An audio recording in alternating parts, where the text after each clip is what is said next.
Extremely Forward is brought to you by PeterVanderWaltShop.com, the official online store. Send your questions for Peter, comments, suggestions, praise, and tributes to connect@extremelyforward.com.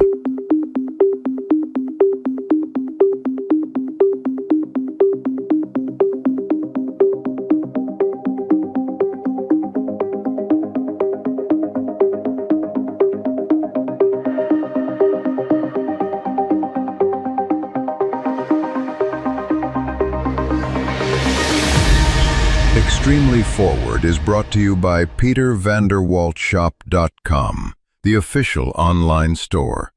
Send your questions for Peter, comments, suggestions, praise, and tributes to connect@extremelyforward.com. That's CONNECT@extremelyforward.com.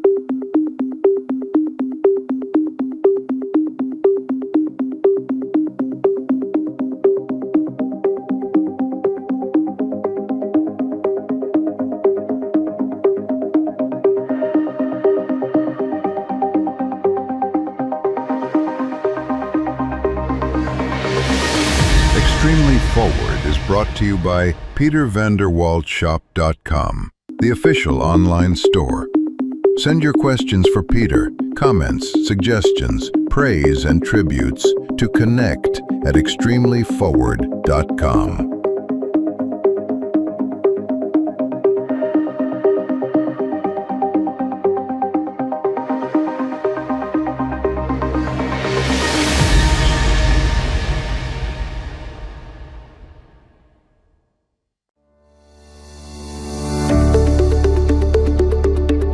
Extremely Forward is brought to you by PeterVanderWaltShop.com, the official online store.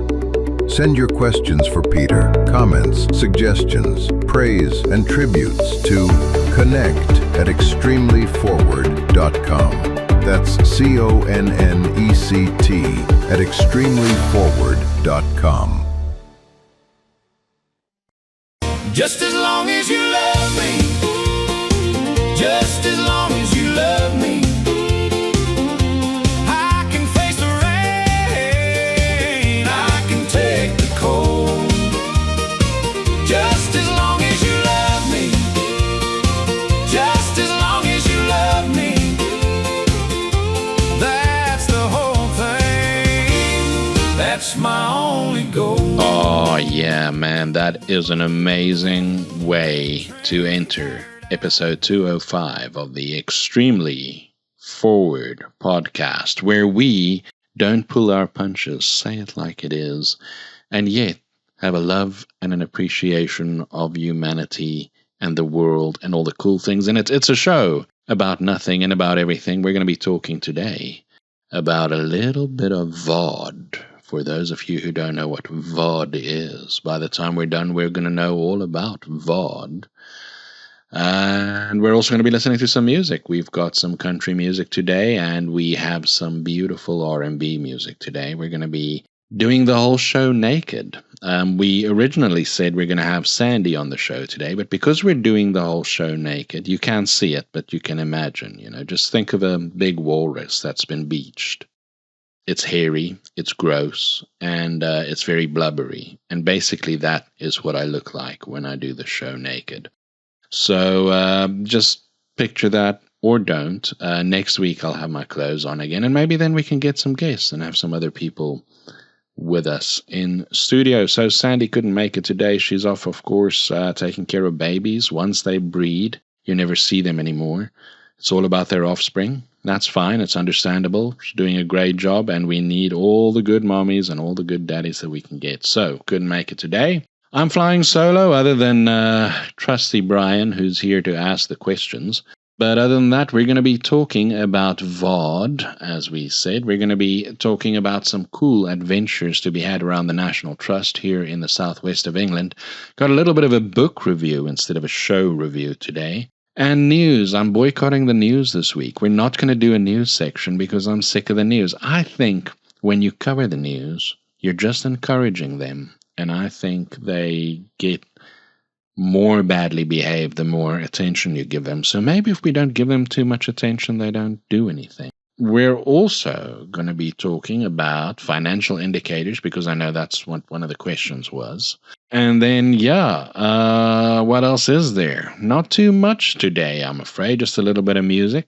At home, on the road, or on the go, this is your home for smooth tunes, smooth talk, a general appreciation for washboard apps, and exceptional taste in music and fine food. It's W-A-L-T, W-A-L-T, the best choice for you and me.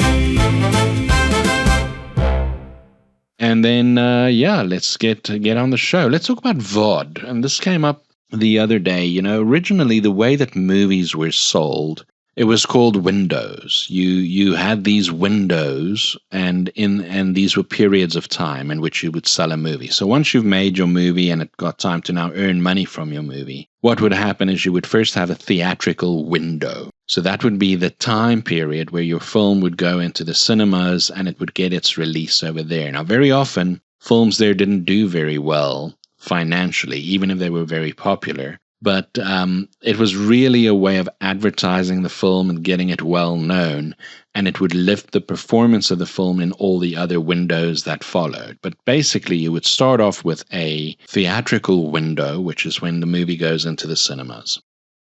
And then what you would do is it would go to pay TV, and then it would go syndicated to other TV channels, and eventually it would, it would go on to the late nights and the whatever on the cheap at some of the lesser watched stations, and then it would go to DVD and VHS and all those lovely things. That's the way it used to work back in the day. Of course, the advent of streaming upset all this and completely threw over the cart.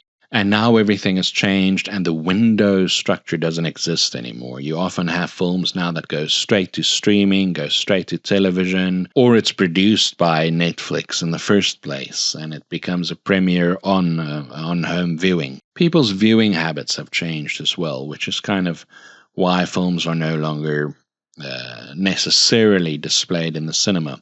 We still want a theatrical release if we can. There's certain kinds of movies that you just want to see on the big screen. But the studio system has dominated that for a very long time, and now they still control a lot of the power. And basically, because we're bringing out so many films as a major studio, you better listen to what we have to say, or you're not going to get all the rest of our inventory.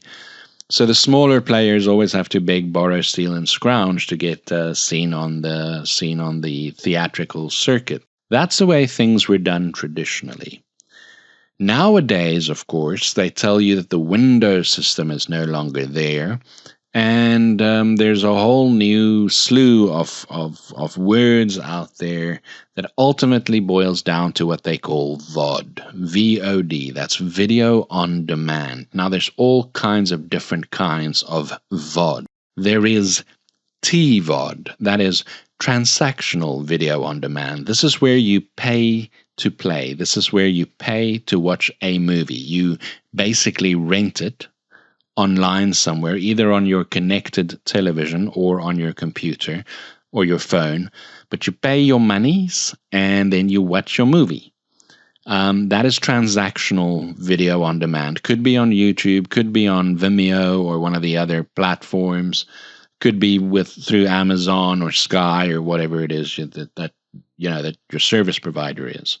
That's transactional video on demand. You would probably go there first if there was still such a thing as Windows or whatever replaced the video on demand thing. You probably start with a TVOD. Then there is something called SVOD. This is subscriber-based video on demand. This is where people pay a monthly subscription fee to a service like a Netflix or a Paramount Plus or a Disney Plus or whatever all these other streaming services are, Shudder or whatever. You pay for that and the film is seen by the subscribers, right? So you get paid based on how much how popular your movie is, how many eyeballs you attract, that kind of thing. And that is what you call subscriber video on demand, or SVOD. Then there is also something called AVOD. Now, AVOD is advertising funded video on demand, and this would be all those free services like a Tubi, or anything that you don't have to pay for, where you watch the movie for free, but in exchange for you watching the movies, they show you lots of ads. Now, what's interesting about how this entire world has changed, AVOD is essentially the same exact damn thing as good old-fashioned television. By the time you get to AVOD, it is like you're on regular television, like back in the Windows system. The only difference between AVOD and television back in the 1950s onwards is that regular television knew how to, with some elegance and some grace, cut to commercial. That is now a lost art. These AVOD platforms just randomly stop the film whenever the hell they feel like it, and then they dump in some ads, and then they immediately start back up, and there's just no art in stopping and starting a movie.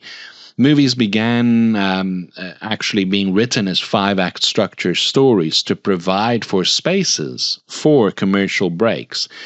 And that 5-act structure has survived the end of the Windows system, but it for some reason is completely beyond the subscriber platforms and the advertising funded platforms to cut to commercial in a way that doesn't mess up the look and feel of the film. That apparently is beyond the skill set of all these intelligent super geniuses that run the world these days. Does go to show that the more things change, the more they stay the same. There's really no difference between AVOD and good old-fashioned television. And the theatrical releases are still as hard as they always were, and still as exclusive to the big studios as they always were, and it's still not impossible to do for the independent players, as is proven by movies like Obsession and Barbarian and others. So yeah, while things have changed, things ultimately remain the same. I think the main thing is that people who work for other people, and this would be most of the people employed in the film industry and the public publishing industry, people who work for other people think that money comes from bosses, right? And what they don't realize, and what only the bosses know, is that money doesn't come from bosses. Money comes from customers. And while the mainstream industry has so ignored customers for so long, they're there to please their gatekeepers and their very appreciative little press agents. They've forgotten to respect and service the needs of audiences. At some point, hopefully, that makes a comeback. Now, the reason we're talking about the AVOD and the Windows and all that is because it came up a lot this week in some of my correspondence, and I thought it would be just nice, maybe nice to know for people who are not in the industry, just to understand how this video on demand thing has changed the window structure. Because the idea that you now first go to cinema, then go to paid television, then go to free television, and then go to physical media like DVD and VHS or whatever, is no longer the way the world works, and things have been completely upended. And yet the same rules and the same physics still apply, gravity still wins, and ultimately viewers determine which movies make it and which don't. And no matter what you do or socially engineer or try to shove down their throats, it will always be the case that viewers determine what wins and what not. We should get back to servicing our audiences and forget about being so into ourselves. Back to the news thing, we're boycotting that a little bit. Of course, there was 60,000 or 50,000, depending on who you believe, illegal immigrants streaming across the borders into a Spanish-held territory on the northern coast of Morocco that was always part of Spain and was never part of Morocco and predates the existence of the state of Morocco, and yet these people streamed across the border, and they came across just to cause trouble and to vandalize and to enter the rest of Europe and spread there, and still there's people on the news saying that they're there for better economic opportunities or to claim they are refugees, to blur the lines between what is an illegal immigrant and what is a legal immigrant and all that. But yada wada wada. In the US there's more fraud. I mean, I'm just not gonna do the news today. I'm tired of the news. So we're skipping the news today. And rather than that, let's ask some questions. It's time for audience questions, where the world's best readers and viewers tell Pete what they want to know. Santon Simon asks, which indicators or barometers for overall market performance do you consider reliable? Santon Simon, you know, the thing with indicators is that none of them are completely infallible. They all have problems, and they all have issues. It's also, you know, they always say that you shouldn't take the performance of the stock market as an indicator of the performance of an economy. But actually, it's not a bad indicator of the performance of an economy. If you see what's happening on a stock market, if there's a lot of delistings on a stock market, if there's not a lot of activity on a stock market, then you know the economy is not doing well. It's not necessarily true that if the shareholders win, that the man in the street win, that if Wall Street wins, Main Street wins.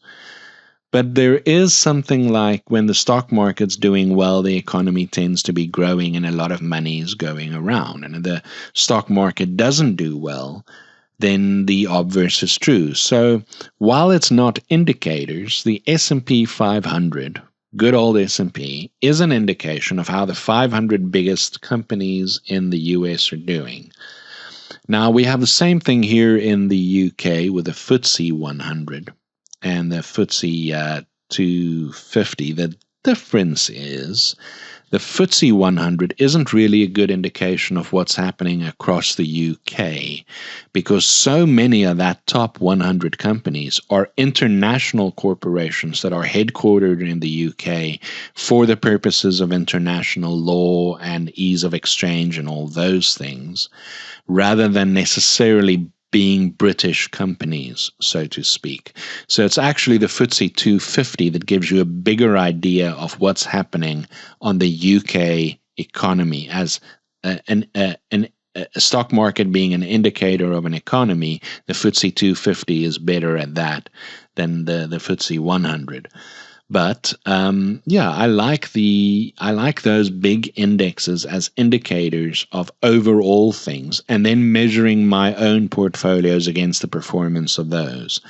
The other thing I watch regularly, I mean, I would watch things like the VIX, right? So that's the name, the Chicago Board of Options Exchange, the CBOE, have this as a volatility index, and basically it's a measure of the stock market's expectation of volatility based on the S&P index options, right? So what that really translates into is that this is the fear index. This is a gauge of how fearful the market is. The higher the VIX goes, the more fearful the market is, and that will give you a sense of how rocky the ride's going to get, how up and down and weird things are going to get. And it seems to be a relatively accurate one. There's also other things that you can look at. So if you want to know how farming is doing, for example, in the US, a good indicator of that, sometimes it's a lagging indicator sometimes though, is something like John Deere. If John Deere sells a lot of tractors, then you know that farming is expanding and farming's going well. By the time it happens though, by the time that a lot of tractors are being sold, you're very close to it actually happening. So you need to be very much on top of indicators for them to be of any use to you. Indicators are incredibly important the shorter your trading periods are. If you're like a day trader, or you'd like take advantage of swings in the market, then you're going to be all over indicators like a tick on a hound dog's ass. But if you're a buy and hold long-term investor, which is a better way, I believe, to do things, you're not going to worry that much about indicators, because you're not going to try to time the market or be exactly correct in terms of when things are going up and down.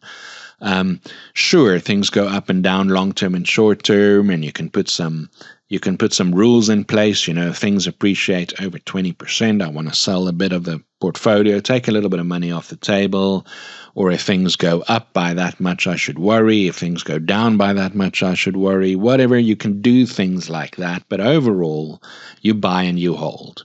And over time, the ups and the downs are going to average out. And over time, you're going to make a good return on your money. So the slower you go, the longer your time horizon, the less of an issue it is. If you're going to be day trading, or if you're going to be doing shorter term, maybe by the month or by the week or by the quarter, then you're going to start watching a lot of indicators. As an aside, the thing that sometimes happens there is what you find among fund managers is that they all start performing the same way. It's called benchmark hugging. So if you're going to use the S&P 500 as your benchmark, you're going to notice that the vast majority of people start just hugging that benchmark. They're going to be performing very closely to it.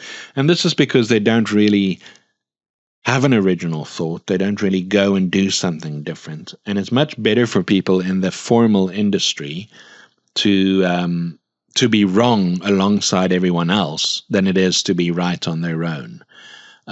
It's very rare in the way that the incentive structures are set up that professional investors can actually have the leeway and the balls to outperform spectacularly. This is where retail investors actually have an advantage, but that's only if you have the stomach for trying to outperform stuff.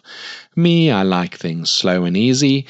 Yeah, I think of all the indicators, the VIX is probably the one that I trust the most. But again, I'm not big on indicators because I'm longer term. Molly from Cardiff asks, what's your favorite roadshow city in the UK? Molly. I would say Cardiff, if it's Molly from Cardiff asking.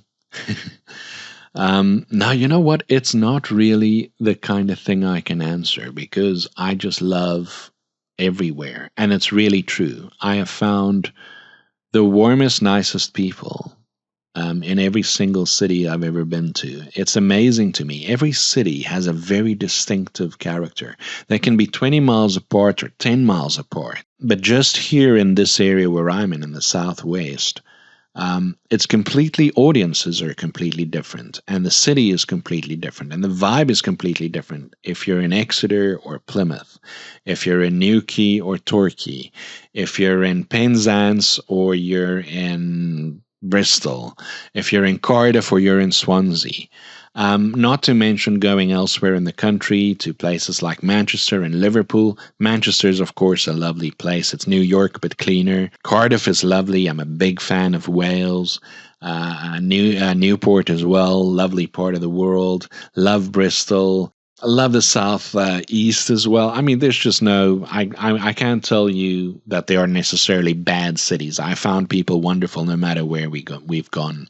So it's not, it sounds like a cop-out, sounds like a politician trying to please everybody, but I can honestly say that I'm always entertained and I'm always blown away. Every city has new adventures and new delights and incidental or secret little pleasures that they reveal to you when you go there.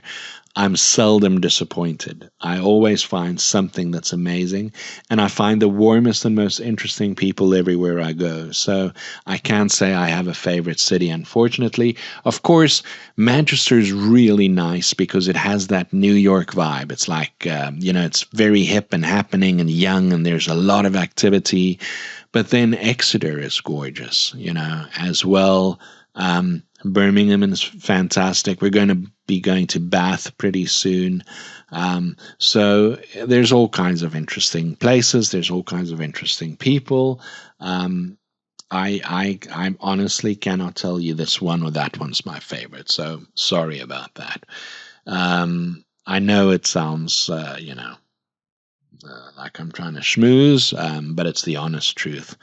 So with that, it's time for, I'm talking a lot today, man. But yeah, with that, it's time for our first break.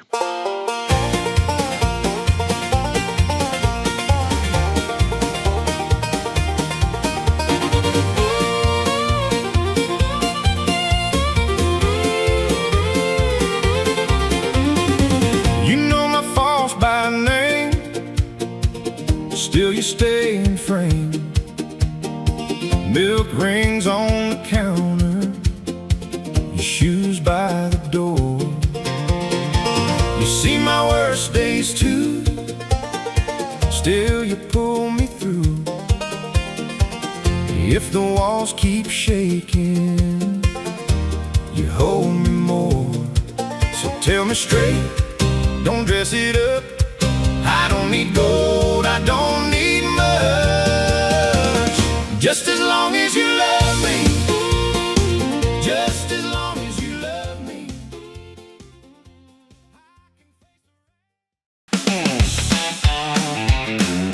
The Extremely Foreword Podcast with Peter Van der Walt. On the reviews today, we're not going to be talking about movies. We're going to be talking about books.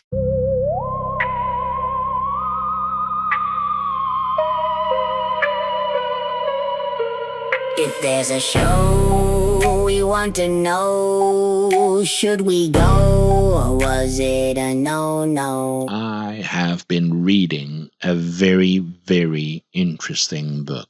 Now, the thing about my reading is I very often read nonfiction more than I read fiction.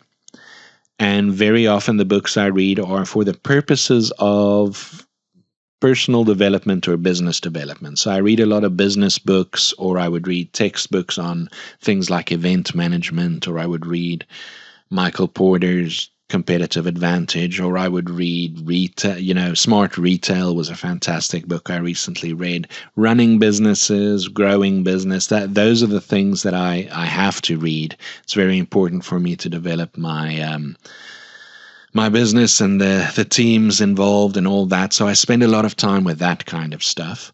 And I tend to spend most of my time reading nonfiction. The problem with writing fiction is that the way my brain works, this is just me, I'm sure it's not true for everyone, but I can't really read fiction and write fiction at the same time. I need to be not busy writing fiction for me to indulge in a nice fiction book. So fiction for me is a rare treat.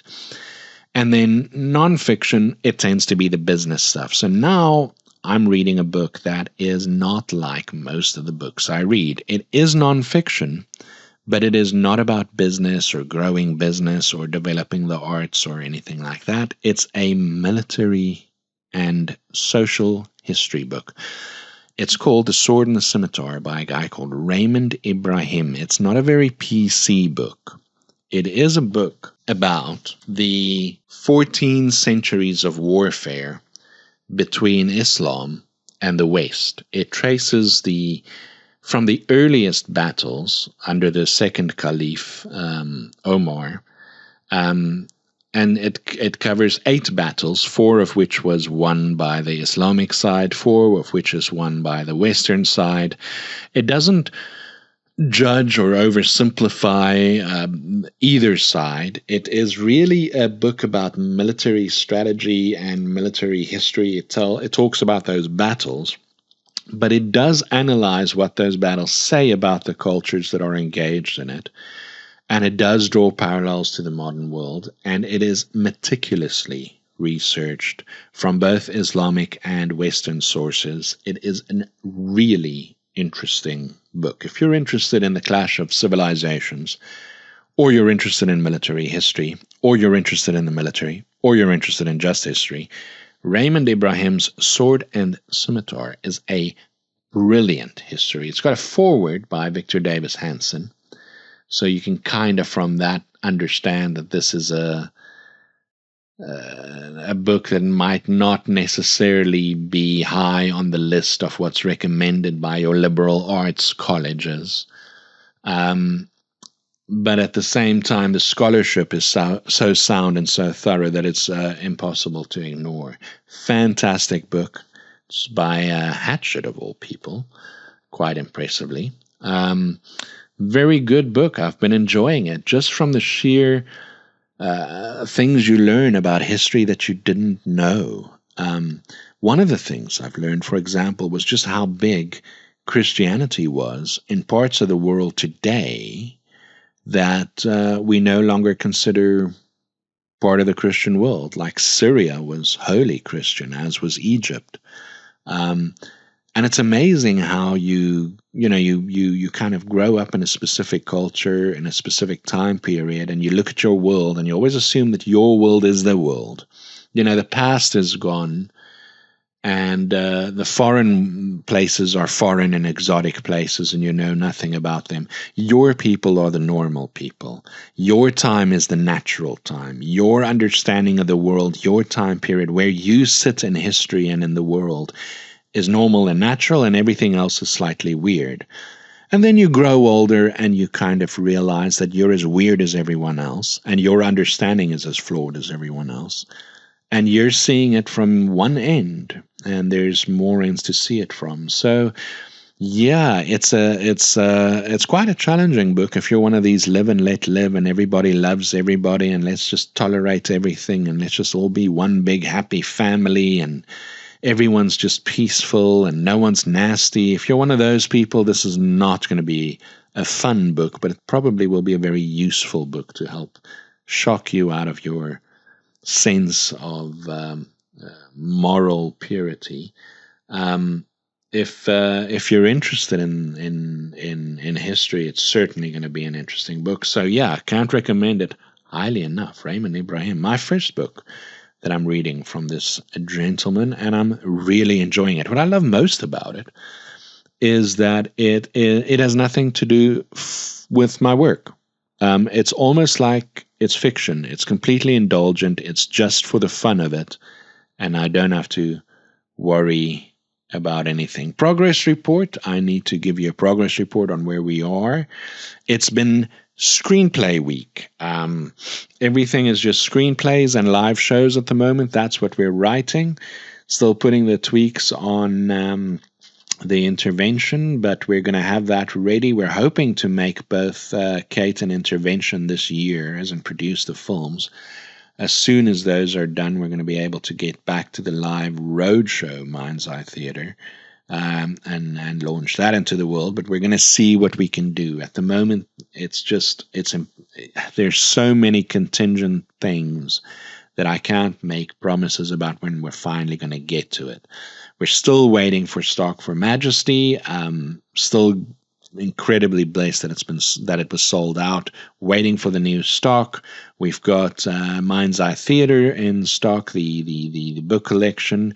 We've got the nonfiction coming out soon, and we've got the movies running, and then the live shows. At the moment, it's all screenplay all the time, and it's likely to be that for the foreseeable future.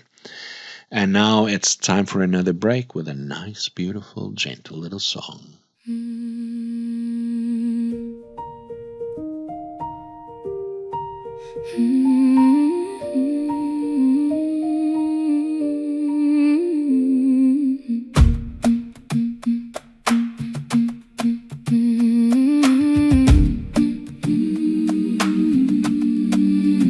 I caught you crying in the hall, hands on your face staring at the wall. The glass on the counter shook like it knew what pain took. You said, I hate the way this feels. I said, baby, it heals. Every hard rain on your skin turns to something sweet within. Hold on, don't let go.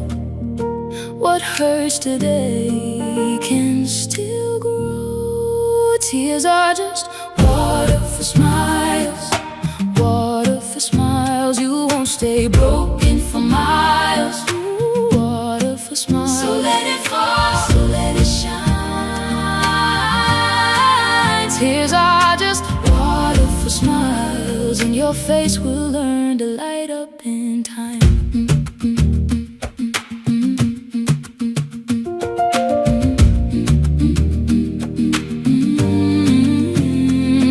Came in through the blinds, cracked gold lines on your tired eyes. You laughed at the mess on the floor, said I can breathe a little more. The bruise on your heart was loud, but you stood up straight, backed proud. One by one the heavy days began to lose their weight. Hold on, don't let go. What hurts today can still grow. Tears are just water for smiles, water for smiles. You won't stay broken for miles. Ooh, water for smiles. So let it fall, so let it shine. Tears are just water for smiles, and your face will learn to light up in time.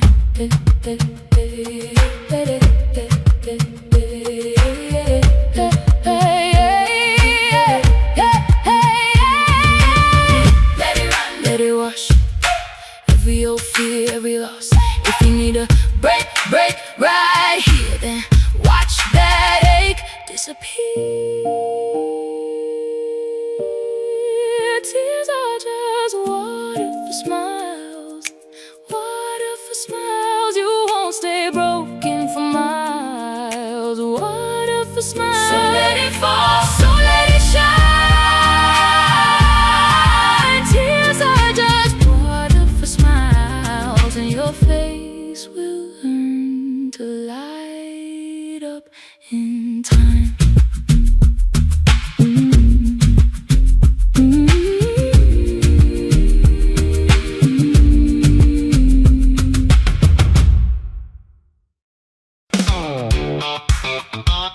The Extremely Forward Podcast with Peter Walt.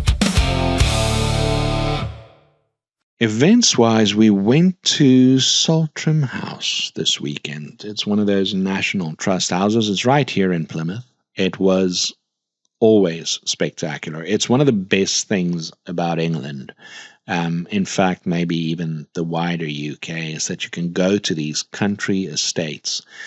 Going there is seeing history, if you're into that, which I am, but it's also seeing nature, beautiful gardens always at these country estates, and ideas for decor and architecture and art. So it combines so many things in single visits. What was amazing is Saltram, we've been there before, as in we've walked on the grounds, but we never actually went into the estate. We didn't think it would be particularly nice. But we went in, and it was, of course, just delightful. From the 1700s, this place, and the artwork is just breathtaking. It's also nice in that it's in our own city, so there's a lot of characters like Joshua Reynolds and that you become familiar with when you live in a place, and you kind of see how they were part and parcel of the landscape of the city. You see artworks that depict architecture that you've picked up before. One amazing thing about Saltram House was how knowledgeable the staff was. They really know their stuff. The volunteers at Saltram House were absolutely wonderful. They knew things about the paintings, about the decor in the rooms, about the history of the house itself and the characters, the people involved. And the gardens are lovely. It's been very warm, though, so the gardens are having a tough time this year. Very, very dry. We're looking very forward to getting some rain again. But the heat wave has certainly pushed the gardens a little bit this year. The other thing is, just in this very area, there's so many of these lovely places to visit, and we visited quite a few of them. There is, of course, the Coat Heel Estate, which is out in Kelstock in the Tamar Valley. The gardens at Coat Heel is utterly breathtaking. Coathills Gardens is really something to behold. It's like you're stepping in. You cannot believe that the plants you see there are here in England. It's you might as well be in some Jurassic ancient garden. It is phenomenal. Coathills Gardens, absolutely wonderful. Mansion's kind of nice too. We've been at Port Elliot. This is out in St. Germans in Cornwall. Lovely as well. But the one that really blew us away was in Bodmin, or in the Bodmin area. It's called Lanhydrock. Now, I have seen some pretty houses in my day. But Lanhydrock is an experience. If you're into this stuff at all and you haven't been to Lanhydrock, then you better run there. It is, as far as the country estates go, the library at Lanhydrock will send you to the seventh dimension of pleasure. It is absolutely wonderful. And we love that. So we went to Saltram, and that was truly nice. It was close by, had a good walk to get there, but it was very fun. This upcoming week, we are going to actually have a little bit of a mini holiday. We're going to Bath and take a decent break and just get away from it all. We've been very busy writing and producing and doing all the things one does, businessing, and getting margins to be better, and getting the various role players to do what the various role players promised they would do, and getting products lined up and getting printers lined up, and doing, if you're a modern creative, you can't just be a creative. You've got to be a business person, a technician, and a creative at the same time. And that's 3 full-time jobs. And you can either do that or you can go work for someone else. What we do is all 3. And when you work for yourself, your boss is a real asshole. If you don't deliberately and intentionally take some time out and take a break, you will run yourself into the ground. And every now and again, I get to a point where I just have to stop. The other day, I had a day where I went, you know what? Today, it's not going to happen. And I just stopped. And I allowed myself that day. Usually, though, it's an indication that it's time for a little bit of a break. And so myself and Bubbles will be heading to Bath, beautiful Bath, to take a bit of a break in this coming weekend. Other than that, I would like to say thank you once again for listening. If you listen to us, you can listen to us on Spotify. Find us there, the audio version. You can see the visuals, although it's an audio-only show. You can find us on YouTube and, of course, on Rumble in case the commies cancel us. Wherever you listen, please spread the word. Like, comment, engage, share, click, notify, do whatever it is you do to tell the algorithm that we are okay. We're not in it for the numbers. We appreciate every single listener. And because we're spread out over so many different platforms, our listenership doesn't come in batches in one place. I'm not a YouTuber. I'm never going to be one. The show is there just to get people who are interested to hear what things are and how things are going and how things are unfolding, and keep them up to date on that. However, we are very delighted to have you with us, to have you enjoy the music, enjoy the stories, maybe learn something. And yeah, if you have any questions, you want to have your questions asked on the air, you can send an email to connect, CONNECT, at extremelyforward, that's FOREWORD, extremelyforward.com. Connect at extremelyforward.com if you have any questions that you want aired. The roadshow and live event dates will be announced as they become available. We should start with those again soon. As soon as the Majesty stock comes in, we will be ready for the next bit. We'll also be bringing A.B. Cooper's 54 Centauri books, young adult fiction, to that new roadshow. We've talked all the VODs and the AVOD and the TVOD and the SVOD this time, but next time, we're going to be talking about all kinds of other stuff. We're also going to be having some rap music and some easy listening. Maybe we can get someone else in studio to pay us a little bit of a visit, maybe some familiar old voices. I'll also have some more comedy songs for you. We might return to the news, but I'm looking for a way to do the news without sounding like I'm some right-wing nut on a weird mission, which is very hard to do when there's so many nuts around on all sides. I'm trying to do the news without being eaten by the news, but it's very hard. So until next time, take care of yourself and each other, if you remember Jerry saying that always. Thank you so much for listening, being here. Don't pull your sister's hair, eat your veggies, and we see you next Monday.